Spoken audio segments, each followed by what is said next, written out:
right, so we're back at it. So this weekend I had a little fun in this boat here. We got this boat probably like last year when I started doing my art therapy. This was actually an activity that I offer with my services, you know.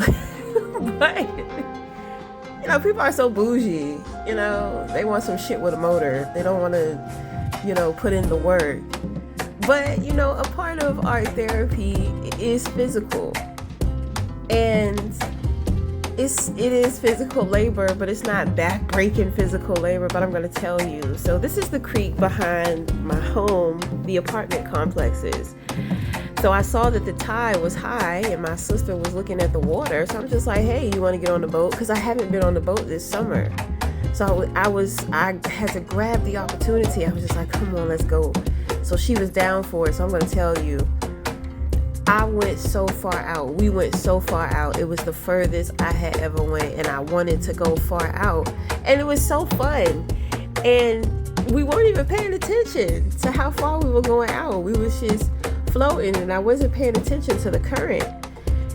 So it was a breeze, exploring and discovering a lot of these houses back here that I had never seen before. They were just so beautiful. Some of them were kind of like creepy too. So, this is my younger sister. She's very active. She likes adventure.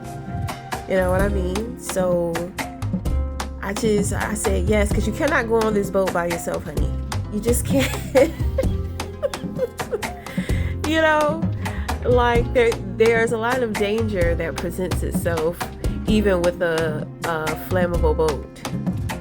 Okay, so I'm gonna tell you, on the way back we were like really kind of like struggling. It felt real eerie. It felt kind of dead. I mean, I felt like we were on top of Hades River of the tortured souls or some shit. I mean, the current was bumping up against the bottom of the boat, and it just felt like we were just bumping and riding over dead souls and bodies.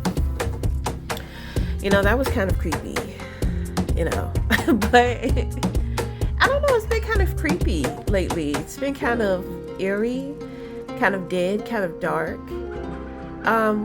Which means that, somebody is going through a transformation. It's probably my sister. I did her tarot reading. She's my number one client.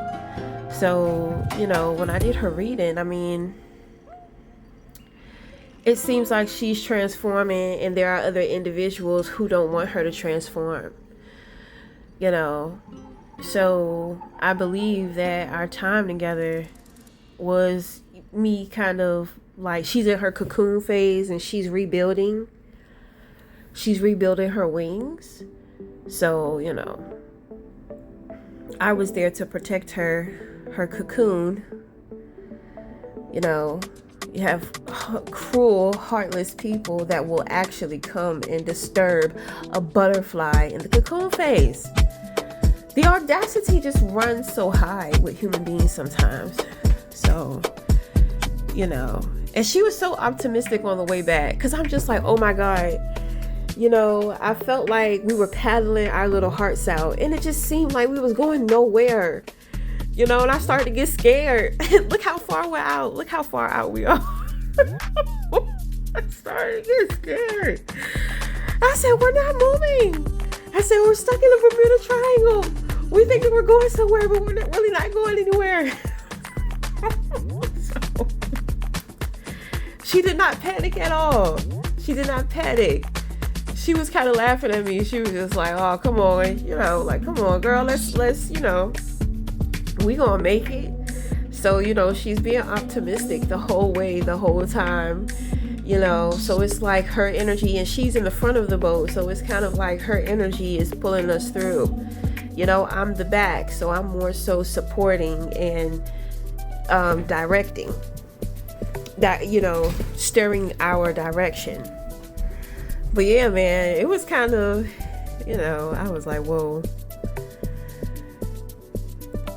I said it was just so easy floating into it and then having to go back, you know.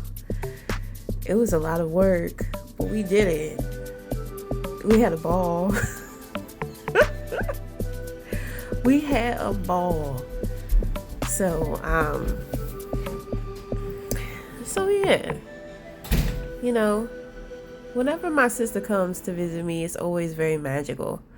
So, I mean, it was kind of weird though. This time it wasn't really full of life. It seemed like more so of a healing period, a healing time. So, I'm just glad, you know. I'm just glad. I'm so glad that she came. And I'm so glad, you know, she was willing to just jump out there with me. Right. Until the next time. Talk again. Thank you.